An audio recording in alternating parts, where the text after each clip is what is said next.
Bullying is sometimes disguised as part of growing up or kids being kids, but you never know what the one at the receiving end is feeling like in that situation. In a survey conducted among primary and secondary students in China in 2016, nearly one-third admits to being bullied in their life. Yi Yao and Ming are friends who grew up together in the same neighborhood and are attending the same school. Ming is a model student and popular among students as the prince of the school. And Yi Yao is the complete opposite of him. She's insecure, timid, and pessimistic. Despite living just opposite each other, they lead completely different lives. Ming has a loving family and never lacked anything, whereas Yi Yao lives with her single mother who runs a sensual massage parlor. Due to the line of work of her mother, her family is always looked down by the neighbors. One morning, Yi Yao wakes up feeling unwell. She tries telling her mother, but she pays her no attention. Then, she goes to school together with Ming as usual. On their way, she sees some students from another school bullying a girl, but she does not think much about it. Later, it turns out that the girl whom she had seen being bullied on the road is Tang Zhaomi, the new transfer student in her class. She's beautiful and social, so she instantly has made new friends, and she is also attracted to the school prince, Ming. But since Ming is close with Yi Yao and openly takes care of her, Zhaomi starts hating her. Next, Yi Yao informs Ming that she has to go to the hospital for a checkup, so she could not make it to his commendation ceremony. In the program, he meets Gu Sunjiang. She is like a goddess, known for her beauty, brain, and kindness. She's also one of the achieving student and award recipients in the ceremony. But she happens to be allergic to flowers, which results in her ending up in the hospital along with Ming. Meanwhile, Yi Yao gets done with the checkups, and it turns out that she has a venereal disease, which is in a serious stage. She is aghast and denies having any sexual relationship for the disease to be transmitted. The doctor tells her that one can get the disease through indirect infection as well. The only option for treating her condition is laser surgery, which will cost her a fortune. She's devastated and gets on the lift crying. There, she does not notice the presence of another person. Seeing her crying, Gu Sunji tries to check on her, but is completely ignored. He's the twin brother of Gu Sunjiang and has a playful personality. Zunji has come to the hospital to pick up his sister. Later that night, Yi Yao tries to tell her mother about her disease, but she can't utter a word. Her mother scolds her for trying to get the money out of her. Later, Ming sees downhearted Yi Yao and asks her about her concerns. He gives her the flower bouquet that he has received early in the ceremony. The flower, which led one to the hospital, has brought comfort to the other. During the break, Zhaomi and the girls plan to go to karaoke that night. Her friends encourage her to invite Ming as well. At first, Ming declines the offer, but she tricks him into agreeing. In the evening, while he was just about to depart, he sees Yi Yao collapse on the ground. He immediately takes her to the hospital and waits for her to gain consciousness. When she opens her eyes, she sees Ming beside her bed. Ming tells her that she fainted due to hypertension. Now, more than her health, she's concerned about the hospital bill, but he tells her not to worry about such things. Yi Yao is worried that he's too good for her and thinks she might not be worth all his goodness. She asks him not to be so good to her or she will take him for granted, but Ming does not get what she's talking about. Cry Me a Sad River is a movie adapted from a novel of the same. The movie unveils the complexity of human nature and discusses unpopular yet pertinent societal issues like poverty, bullying, and social stigma. The movie is set in 2007 and portrays a realistic yet dark story of an average high school girl, Yi Yao, played by the actress Ren Min, who managed to pull off the character perfectly. She was able to convey the character's misery and hardship through her expressions. Watch how she has to carry her hellish everyday life at school and home, and how it affects her emotionally to the point of breakdown. Now, back to the story. Zhaomi and other friends are waiting for Ming in karaoke. With everything happening, the plan to meet for karaoke has slipped from his mind. He has forgotten to inform them about his situation. Ming remembers his karaoke night after Yi Yao reminds him. He calls Zhaomi to inform her about his circumstances, telling her that he can't make it tonight, to which she pretends to be okay about it. The next day, since their afternoon class gets canceled, Yi Yao tells him that she will be going to the hospital for a follow-up checkup. He informs her that he will be gone for the training camp and tells her to take care of herself and gives her some money. She asks him where he got the money from. Ming tells her that he has stolen it from his dad. Yi Yao does not accept his stolen money and tells him to return it and walks away angrily. A moment later, Zunjiang comes to him to talk about the camp and contest. Xiaomi follows Yi Yao to the hospital, but on the way, she sees her bullies from her previous school, so she runs away. Soon, Yi Yao goes to the unregistered clinic to explore the treatment option at a cheap rate.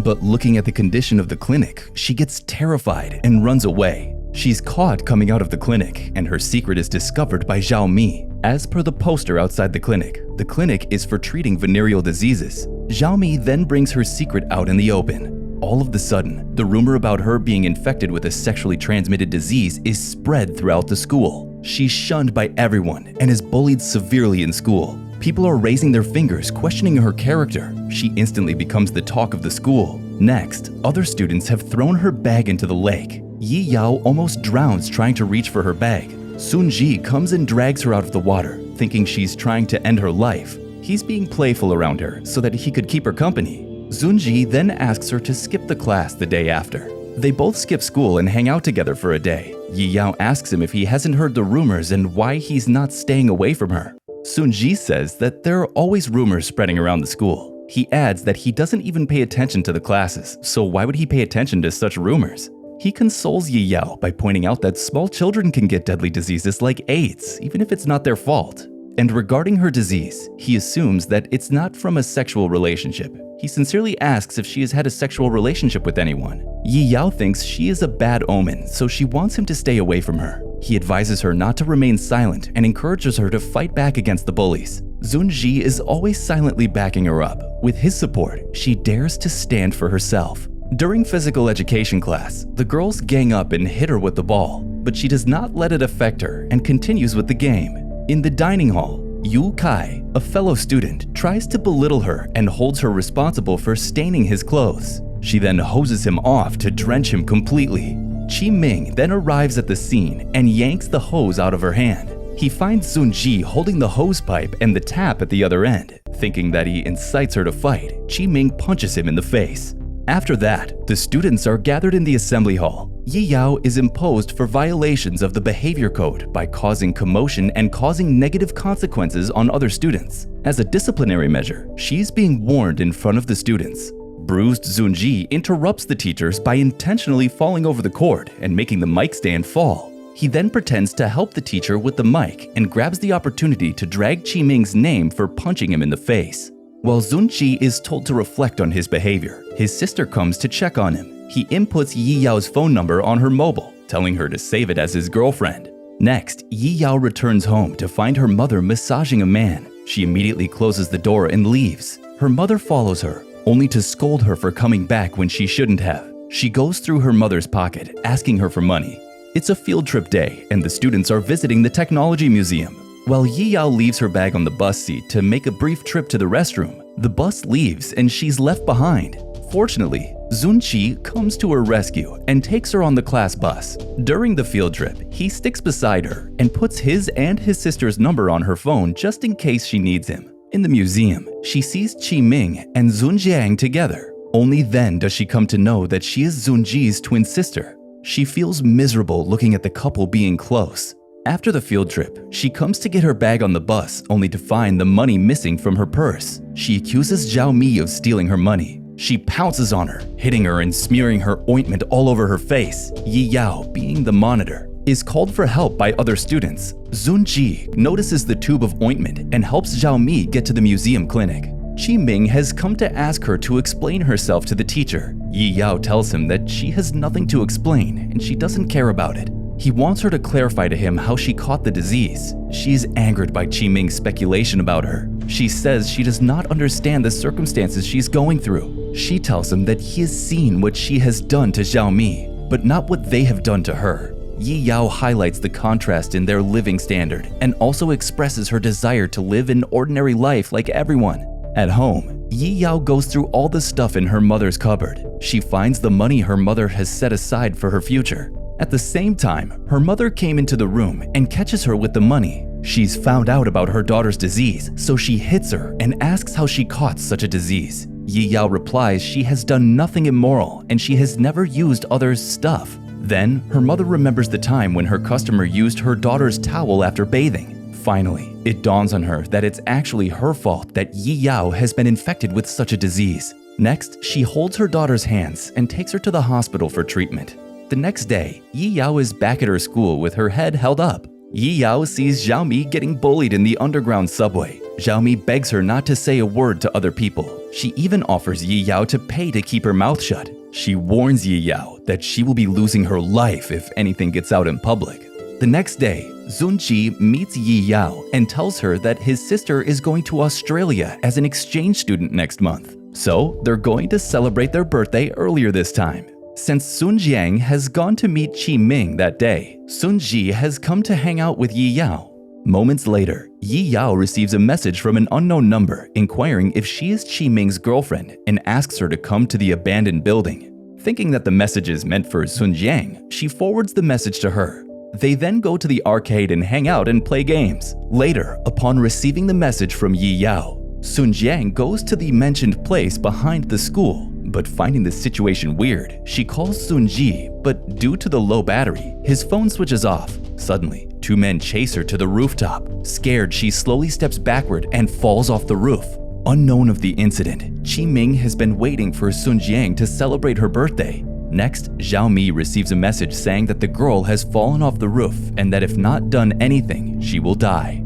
At once, everything came crashing down. Sun Jiang died on impact. Sun Ji's family is grieving over her death. Yi Yao is accused of killing her and is being investigated. Ming is heartbroken and does not believe in her. Yi Yao is all alone and no one believes in her. She's tired of constantly being blamed for the things she didn't do. All she wants is to prove her innocence, and the only way to do so is by ending her life. The whole school has come to witness the event. All the students are booing her for the death of Sun Jiang. Yi Yao screams at the top of her lungs that she didn't kill her. With all the commotion, Sun Ji reaches the scene and tries to defend her, but nobody listens to him either. She calls each one of them out for their vicious words and actions toward her, leading her to take the huge decision of ending her life. Her last words were, "I don't know who killed Gu Sun Jiang, but I know who killed me." She then runs towards the sea without a trace of hesitation and jumps into the water. Sun Ji also dives into the water in order to save her. Fortunately, he drags her body to the shore. Tang Xiaomi is brought to the police station to be investigated for the murder of Sun Jiang. The school bullying issues are raised with high concern in different media, highlighting the Hepang Middle School bullying case. Ming's family is moving somewhere else. Before he leaves, he places a bouquet of flowers tied with a white ribbon on Yi Yao's window. Yi Yao's mother is shown selling her massage bed as she no longer needs it, and we see Gu Sunji transfers to a new school. In the last scene, Yi Yao is waiting for Sun Ji in the lake where they first met. Finally, Sun Ji appears to be standing in front of her, but there's quite a distance between the two. The end. Thanks for watching. Subscribe, like, and comment. It helps out tremendously. If you fancy more videos, check out this video now.